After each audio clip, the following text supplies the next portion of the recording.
నమస్తే. Welcome to our channel. Botsa Satyanarayana గారు కూటమి ప్రభుత్వం పైన, అదేవిధంగా చంద్రబాబు నాయుడు గారి పైన ప్రెస్ మీట్ పెట్టి కొన్ని కీలక కామెంట్స్ చేశారు. కూటమి ప్రభుత్వం అధికారంలోకి వచ్చి 14 నెలలవుతుంది. 14 నెలలుగా కూడా ఢిల్లీ వెళ్లి వస్తున్నారు. అసలు విశాఖ ఉక్కు గురించి ఎందుకు మాట్లాడట్లేదు? అసలు ప్రజాస్వామ్యం లేదు ఆంధ్రప్రదేశ్ లో అంటూ బొత్స గారు చేసినటువంటి కామెంట్స్ ని ఏ విధంగా చూడాలి తెలుసుకునే ప్రయత్నం చేద్దాం. ప్రస్తుతం మనతో పాటు జూమ్ కాల్ లో అటెండ్ అయ్యి ఉన్నారు టీడీపీ స్పోక్స్ పర్సన్ సంపత్ రాజు గారు. సార్ నమస్తే సార్. నమస్తే అమ్మా. సార్, బొత్స సత్యనారాయణ గారు కూటమి ప్రభుత్వం పైన, అదేవిధంగా చంద్రబాబు నాయుడు గారి పైన కొన్ని కీలక కామెంట్స్ చేశారు సార్. అసలు కూటమి అధికారంలోకి వచ్చి 14 నెలలు అవుతుంది. 14 నెలలుగా ఢిల్లీ వెళ్ళి వస్తున్నారు. కానీ విశాఖ ఉక్కు గురించి ఎందుకు మాట్లాడట్లేదు అంటూ ఆయన చేసినటువంటి కామెంట్స్ ని ఏ విధంగా చూడాలంటారు? ఇక్కడ ఒక్క విషయం అమ్మా, రాష్ట్రంలో ఎవరు మాట్లాడినా విశాఖ ఉక్కు మీద ఏదైనా అర్థం పర్థం ఉంటుందమ్మా. అక్కడ ఆ ఏరియా అయినటువంటి విశాఖపట్నం దగ్గర ఉన్నటువంటి బొత్స సత్యనారాయణ గారు మాట్లాడటమే నవ్వు వస్తుంది. రెండు, ఆయన సీనియర్ మంత్రిగా కూడా పనిచేశాడు. ఈ రాష్ట్రంలో 40 ఏళ్లుగా ఆయన ప్రభుత్వంలో ఉన్నాడు, ప్రతిపక్షంలో ఉన్నాడు. ఇప్పుడు ఈ రోజు ప్రతిపక్ష పాత్ర పోషిస్తున్నాడు. అయితే ఇక్కడ ఒక విషయం ఏంటంటే అమ్మా, మనకి ఏదైతే విశాఖ ఉక్కు ఆంధ్రలో హక్కు నినాదంతో ఏర్పడిన విశాఖ ఉక్కు పరిశ్రమ గురించి, కొన్ని పరిశ్రమలు ఎప్పుడైనా కూడా కొన్ని నష్టాలు వస్తా ఉంటాయి. నష్టాలు వచ్చినప్పుడు ప్రభుత్వం సీరియస్ గా తీసుకొని నష్టాలు రాకుండా చూసుకొని దాన్ని ఏ విధంగా కాపాడుకోవాలనే కార్యక్రమం చేస్తూ ఉంటది. అదే విధంగా గతంలో కూడా కొన్ని దానికి అనుబంధంగా ఉన్న, ఏదైతే ఉక్కు ప్లాంట్ కి అనుబంధంగా ఉన్న కొన్ని చిన్న సంస్థలు కొన్ని ఉంటాయి, ముడి సరుకులని అదేవిధంగా అవి కొన్ని ప్రైవేటైజేషన్ చేస్తారు. ప్రైవేట్ ఎంప్లాయీస్ తీసుకునే బదులు ప్రైవేటైజేషన్ చేసి దాన్ని ఉక్కు పరిశ్రమ తీసుకోవడం జరుగుతుంది. అదే విధంగా ఏవైతే నష్టం వస్తున్నాయో, ఏదైతే కొన్ని ఇబ్బందికరంగా ఉంటాయో అలాంటి ప్రైవేటైజేషన్ చేస్తే వాళ్ళు ఏదో కష్ట నష్టం పడతారు, వాళ్ళు ఇబ్బంది పడేదో తీసుకొచ్చేస్తారనే ఉద్దేశంతో కొన్ని ప్రైవేటైజేషన్ చేయడం జరుగుతూ ఉంటుంది. అదే విధంగా ఇంకొన్ని ఏదైనా ప్రైవేటైజేషన్ చేస్తున్నారు. అంతేగాని ఎటువంటి పరిస్థితుల్లో ఆనాడు కేంద్ర ఉక్కు మంత్రి ఏదైతే ఉన్నాడో కుమారస్వామి గారు వచ్చి చాలా స్పష్టంగా ప్రకటించారు, ఎటువంటి పరిస్థితుల్లో ఇది కేంద్రం తీసుకోదు, ప్రైవేటీకరణ చేసే సమస్య లేదు, ఇది ఉమ్మడి గవర్నమెంట్ ఫ్యాక్టరీగానే ఉంటుందని చెప్పి చెప్పడం జరిగింది. దానివల్ల ఇంక ఇబ్బంది ఏముంది, కేంద్ర మంత్రి చెప్పాడు.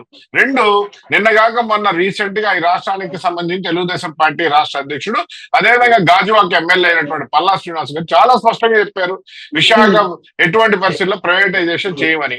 రెండోది, చిత్తశుద్ధి గురించి మాట్లాడే పని బొత్స సత్యనారాయణ గారు చాలా గుర్తుపెట్టుకోవాల్సిన అంశం ఉంటుందమ్మా.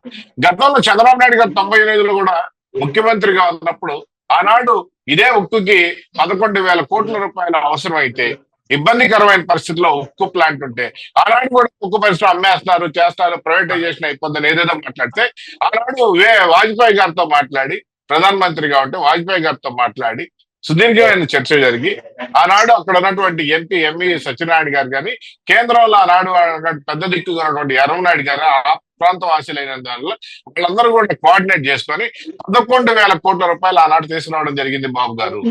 కాబట్టి ఇలాగ 2 సార్లు ఈ రాష్ట్రానికి ఇలాంటి ఉక్కు పరిశ్రమను కాపాడడం జరిగింది ముఖ్యమంత్రిగా చంద్రబాబు నాయుడు గారు. అదే నిన్నటికి మొన్న ఇదే స్టీల్ ప్లాంట్ కి అవసరం అయితే దాదాపు కేంద్ర ప్రభుత్వంతో మాట్లాడి, మోడీ గారితో మాట్లాడి, ఉక్కు పరిశ్రమ మంత్రులతో మాట్లాడి ఇన్ని చేసి కేంద్రం దగ్గర నుంచి 11,440 కోట్లు తేవడం నిజం కాదా? ఈ రాష్ట్రంలో 2,000 కోట్ల రూపాయలు ఈ రాష్ట్ర ప్రభుత్వం సమకూర్చి నిజం కాదా? కాబట్టి ఉక్కు పరిశ్రమ ఎటువంటి పరిస్థితుల్లో ప్రైవేటైజేషన్ చేయము. దానికి ఏదైనా కావాలంటే కేంద్ర సహకారం తీసుకొని రాష్ట్ర ప్రభుత్వం ముందుకు వచ్చి ఆ నష్టాలు పూరించుకుంటాం. అయితే ఇక్కడ కొంతమంది దండుపాలెం బ్యాచ్ లాగా వైసీపీ బ్యాచ్ కొంతమంది పనిగట్టుకొని ఏదో నిందలేయాలి, ఏదో మాట్లాడాలి, ఈ రాష్ట్రాన్ని పెట్టిన దరిద్రంతో వాళ్ళ దగ్గరే ఉంటుందమ్మా. ఆ దరిద్రపు మాటలన్నీ మాట్లాడుతూ ఉంటారు. రెండు, వాళ్ళ తగ్గట్టుగా ఏంటంటే కొన్ని కార్మిక సంఘాలు తయారయ్యి వాళ్ళ అనుబంధం గల కార్మిక సంఘాలు ఏదేదో ప్రాపగాండా చేస్తుంటాయి తప్ప అంత మించి ఏం లేదు. వీళ్ళు ఏం చేశారు 5 ఏళ్లలో కానీ చెప్పగలిగితే, కనీసం దాని మీద ఒక 100 రూపాయలు పెట్టారా, లేకపోతే ఏం చేశారని చెప్పే పరిస్థితిలో దుస్థితులు వాళ్ళు లేకుండా వాళ్ళు నిందలేసే పరిస్థితిలో వాళ్ళు ఉన్నారు. ఈనాడు కేంద్రంలో ఉన్నటువంటి కేంద్ర మంత్రిగా ఉన్నటువంటి ఎర్రమనాయుడు బిడ్డే ఉన్నాడు. అదేవిధంగా అక్కడ ఉన్నటువంటి సత్యనారాయణ మనవుడు భరత్ గారు ఎంపీగా ఉన్నారు. ఎటువంటి పరిస్థితుల్లో ఏం కావాలి ఏంటి అనేది వాళ్ళు సాధించుకునే పరిస్థితులు అక్కడ ఉంటుంది. చంద్రబాబు నాయుడు గారు దానికి ఎంతో దూరాన్ని పోవడానికి రెడీగా ఉన్నాడు. ఈ కూటమి ప్రభుత్వంలో ఎటువంటి పరిస్థితుల్లో ప్రైవేటైజేషన్ చేయమని చెప్పి స్పష్టంగా చెప్తున్నాం.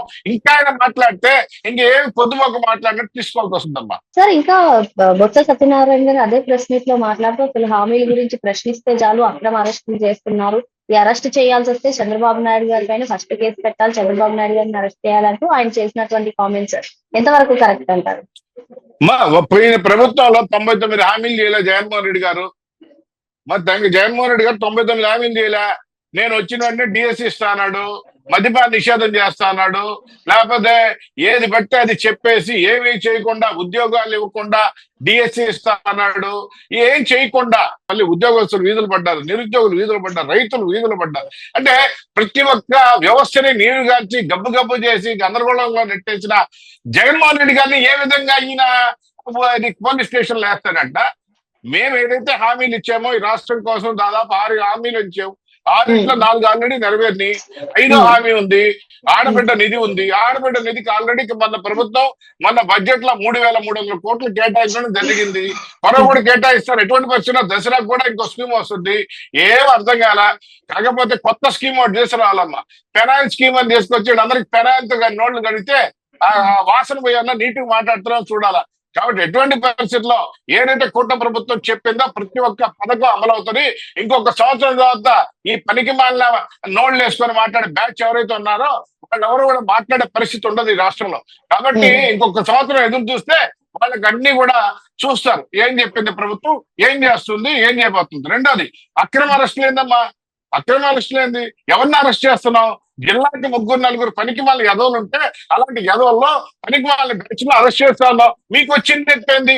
మీరు ప్రోత్సహిస్తే పనికి మాలిన తయారవుతున్నారు, మీ నాయకులు ప్రోత్సహిస్తున్నారు. కాబట్టి గతంలో మీరు ప్రోత్సహించిన వ్యక్తులు అరెస్ట్ అవుతున్నారు. గతంలో వాళ్ళ మీద ఉన్న కేసులకి మీరు పెట్టించుకోకపోయిన దాని వల్ల ఇప్పుడు కేసులు దాన్ని చేయడంలో వాళ్ళు అరెస్ట్ అవుతుంటే మీకు వచ్చేది చెప్పింది. కాబట్టి ఈ గంజాయి బ్యాచ్లు ఎవరైతే ఉన్నారో, రౌడీ షీటర్లు ఎవరైతే ఉన్నారో, అక్రమాలు చేసేవాళ్ళు ఎవరైతే ఉన్నారో, దౌర్జన్యాలు చేసేవాళ్ళు ఎవరైతున్నారు చర్యలు తీసుకోవద్దు అన్నట్టుగా వస్తాల్సిందే కదా వాక్యాలు ఉన్నాయి. ఎటువంటి పరిస్థితుల్లో ఈ కూటమి ప్రభుత్వం ఎవరిని వదిలిపెట్టే సమస్య లేదు. వాళ్ళందరి మీద చర్యలు తీసుకుంటుంది. ఎవరు యుద్ధన్నా కాదన్నా ఈ రాష్ట్రంలో శాంతి భద్రతలే ప్రధానంగా, అభివృద్ధి ప్రధానంగా, సంక్షేమ ప్రధానంగా పనిచేసినటువంటి ఈ ప్రభుత్వానికి ఇలాంటి వ్యక్తికి ఎవరు పట్టించుకున్న పరిస్థితులు ఏముండవు. ఈ రాష్ట్రం కోసం ఎంత దూరం పోతుంది.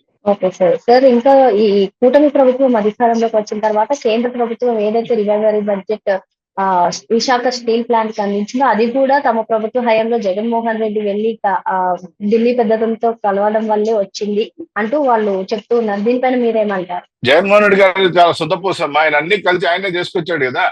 ప్రతి ఒక్కరిని లక్షాధికారిని, ప్రతి కుటుంబాన్ని కోటీశ్వరం చేసిన జగన్మోహన్ రెడ్డి గారు మాట్లాడితే మనం ఏం చేయాలా? ఆయన కుటుంబాలు కోటీశ్వర్లు అయ్యారే కానీ జనం ఏం కోటీశ్వర్లు కావాలా? జగన్మోహన్ రెడ్డి గారు గుర్తుపెట్టుకోవాలా. కాబట్టి ఈ రాష్ట్రానికి ఏం చేశారా అంటే ఉన్న పరిశ్రమలు తరివేశారు, ఉన్న నిరుద్యోగుల్ని గంజాయి బ్యాచ్ మొత్తంలో దింపేశారు, ఉన్న ఉద్యోగాలన్నీ లేక వాళ్ళ పరిస్థితులు ఘోరమైన పరిస్థితుల్లో ఈ రాష్ట్ర ప్రభుత్వం వీళ్ళని దేశపోయారు. మద్యం ప్రియులను తాగి చచ్చిపోమని చెప్పారు. వాళ్ళు తాగి ఎంతమంది ఆరోగ్యాలు పాటు చేసుకున్నారు. కాబట్టి వీళ్ళు మాట్లాడే మాటలకి ఏం మాట్లాడతామో అర్థం లేని మాటలన్నీ మాట్లాడుతా ఉన్నారు. జగన్మోహన్ రెడ్డి గారు ఏం తీసుకొచ్చారు, ఏం సాధించారు చెప్పానండి. వైట్ పేపర్ పెట్టమనండి చూద్దాం. మరి విశాఖ స్టీల్ ప్లాంట్ ప్రైవేటీకరణ అయ్యే ప్రసక్తే లేదని చెప్పి సార్ చెప్తున్నారు. మరో అంశంతో మళ్ళీ కలుద్దాం. Thank you sir. ఓకే అమ్మా.